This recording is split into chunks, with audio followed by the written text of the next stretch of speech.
Hello, samahan niyo ako ngayon magluto ng adobong manok para sa aking lunch.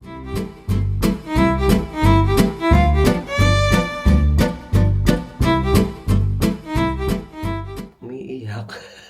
Kahapon bumili na ako ng chicken breast kasi abala ko lang naman ay magprito pero gusto ko matutong mag-adobo. Sabi nila, yung chicken breast daw mabilis mag-dry pag inaadobo pero yun lang yung meron ako eh.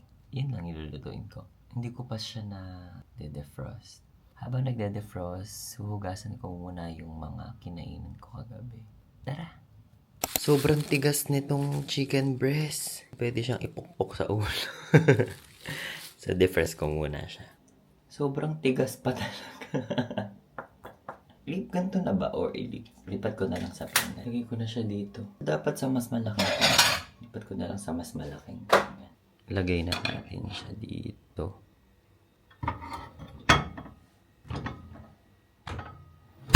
Siguro 2 minutes muna.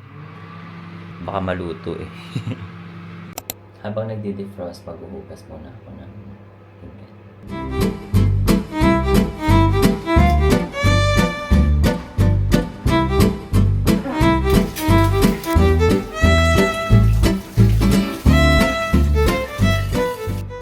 Tapos na.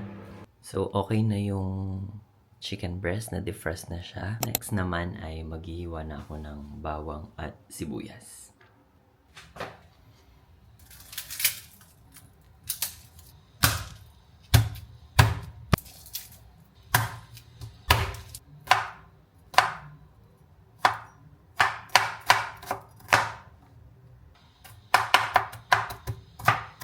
Dagdagan ko pa ng isa.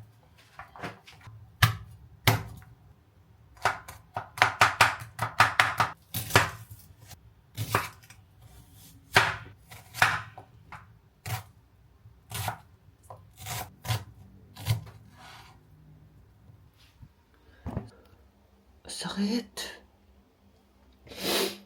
Sa mata ng sibuyas.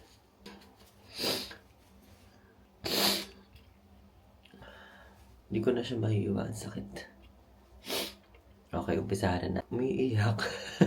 Umpisahan na natin yung pagluluto ng adobo. Hindi ko pa pala nahihiwa yung manok. Hihiwain ko muna yung manok.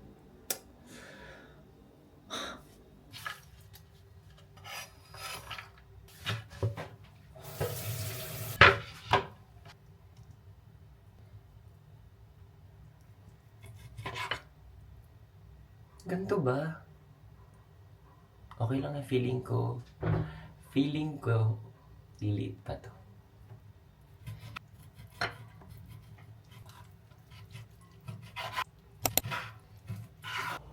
Okay, simulan na natin. So, painit muna natin. First time ko to ulit ha. Magluto ng adobo. Lagay muna tayo ng mantika.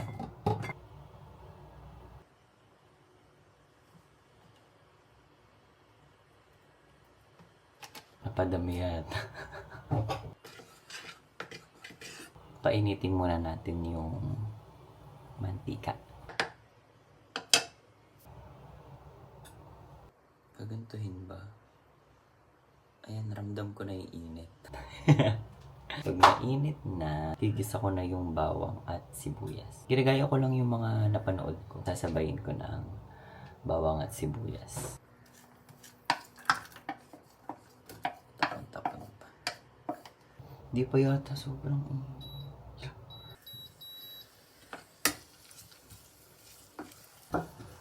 parang ang lalaki ng hiwa ko sa sibuyas.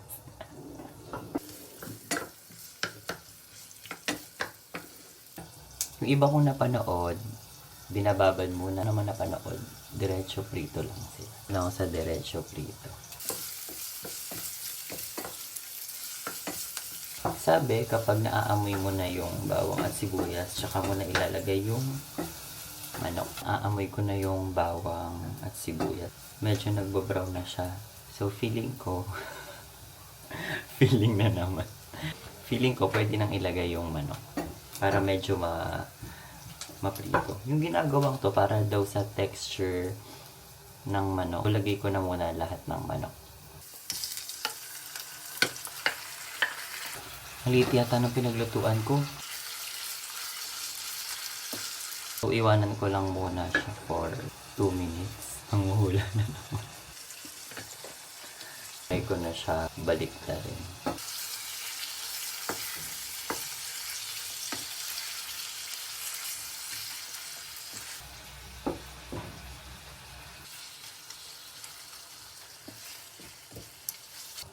Parang ang bilis nga maluto ng chicken breast or mag-dry.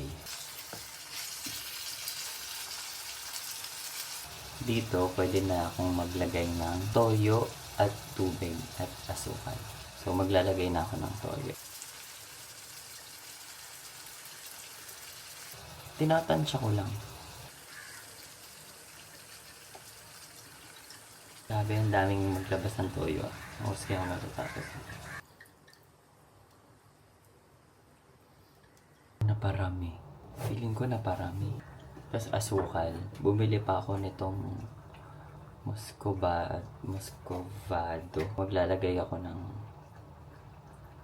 1 tablespoon. Ganyan. Or sobrang tama. Mas konti muna.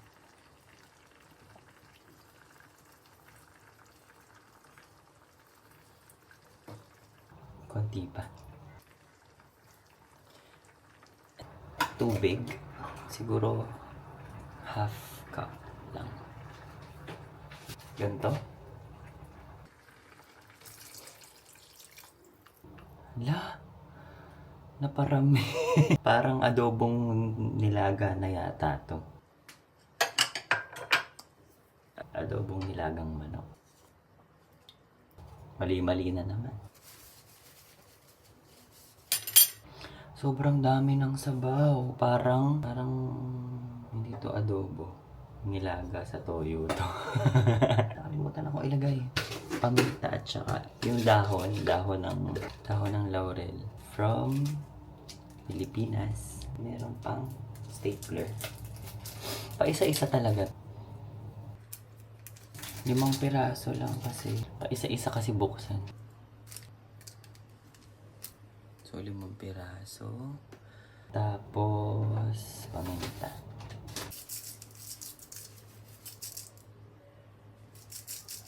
Sobrang dami na naman.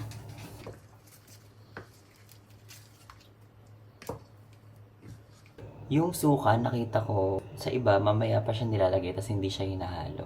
Ewan ko kung ba't bawal haluin agad. Lakasan ko lang tong apoy. And, hintayin ko lang siyang kumulo. Tatakpan ko muna. So, hintayin muna natin siya. I-check na natin siya after 5 minutes. Kumukulo na. Dami talagang sabaw. Bawasan ko kaya. Bawasan ko. Tapos parang ang putla. Bawasan ko tapos dadagdagan ko ng toyo. Okay lang. Ako lang naman kain. Bawasan ko.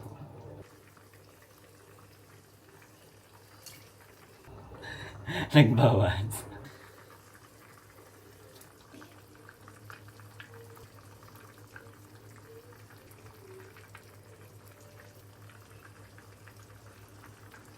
Lalagyan ko ulit ng toyo. Parang ang putla kasi.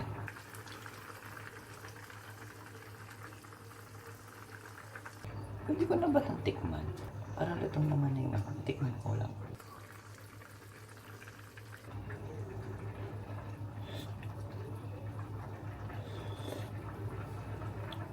Hindi ko masabi. Okay na. Parang okay na. Suka kasi wala pa siyang suka. Paano ko malalaman kung luto na yung manok?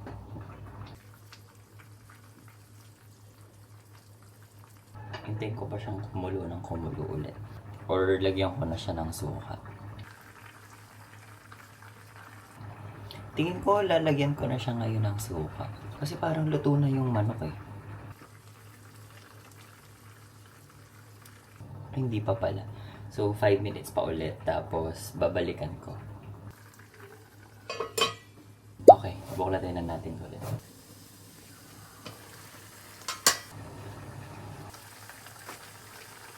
parang okay na to. Kanina pala, dinagdagan ko siya ng paminta para mas malasa. Tapos, dito ko na ilalagay yung suka. Tapos, di daw hahaluin, sabi. Hindi ko alam kung itataktak ko siya or salin ko muna. Taktak na lang. Siguro hinaan ko muna ng konti.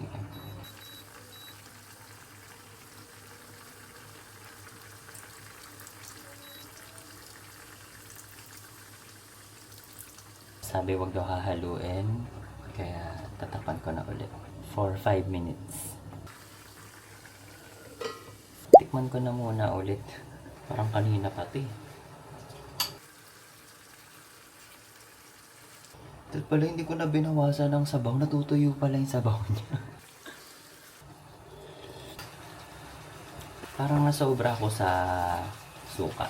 Lagyan ko itong konting tubig. Ngayon naman, dinagdagan ko ng tubig.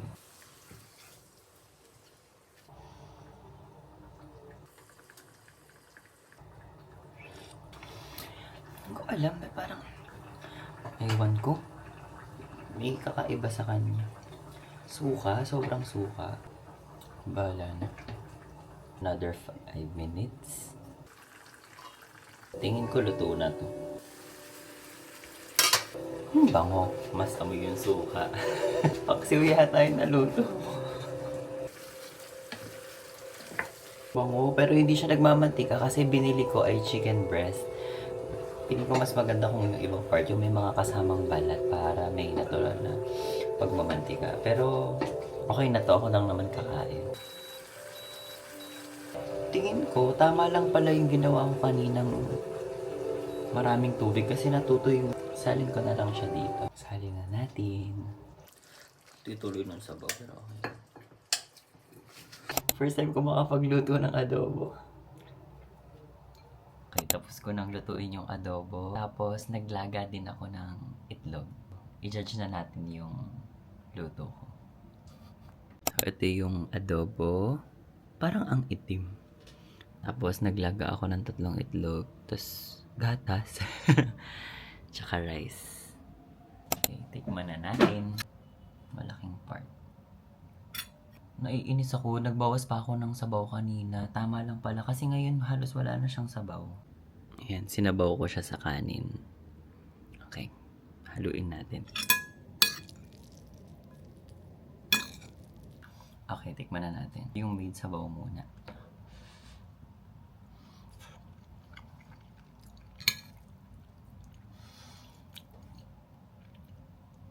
Okay lang. Lasang adobo. Na maraming paminta. Dinagdagan ko kasi yung paminta nito. Okay, yung manok. Actually, ina-expect ko na to na parang magiging dry talaga siya. Pagkahiwa ko, medyo dry. Medyo dry talaga yung chicken breast.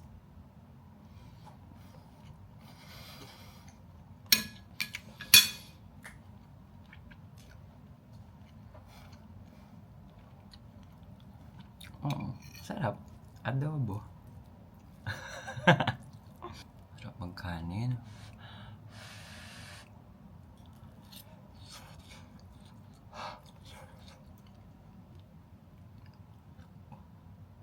Partner natin ng itlog.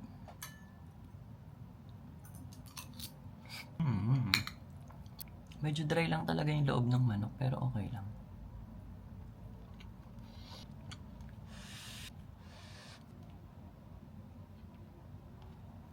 So, ang natutunan ko, dapat okay lang pala yung medyo maraming tubig sa umpisa. Kasi natutuyo din siya. Okay lang din naman kinalabasan nito. May onti pa rin siyang sabaw.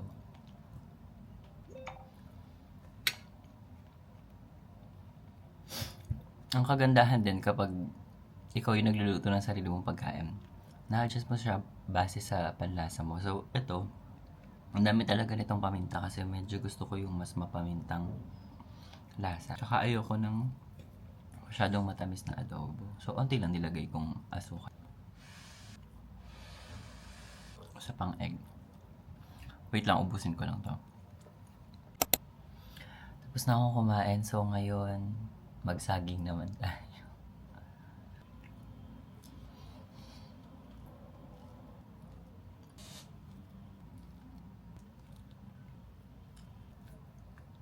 Yun lang.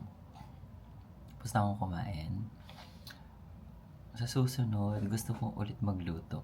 Natututo na ako magluto, marunong na ako mag-torta. Kahit isang beses na ginawa. Nakapag-torta na ako once. Sinigang din once. Tapos ngayon, adobo. Sa susunod, gusto ko naman tinola. Kasi sabi ni nanay, madali lang daw yung tinola. Pag tinitignan ko yung ingredients ng tinola, madali lang din. May manok, sayote or papaya, luya. Yun. Yun lang yung basic niyang ingredients. Tapos dahon ng ampalaya ba yun or dahon ng sili. Basta ganun. So sa susunod, yun naman lulutuin ko. Siguro tinola. Yun lang. Bye-bye. May lipad pa ako mamaya so magpe-prepare na ako maya-maya onte. Pagkahugas ko nung mga pinaglutuan ko tsaka pinagkainan.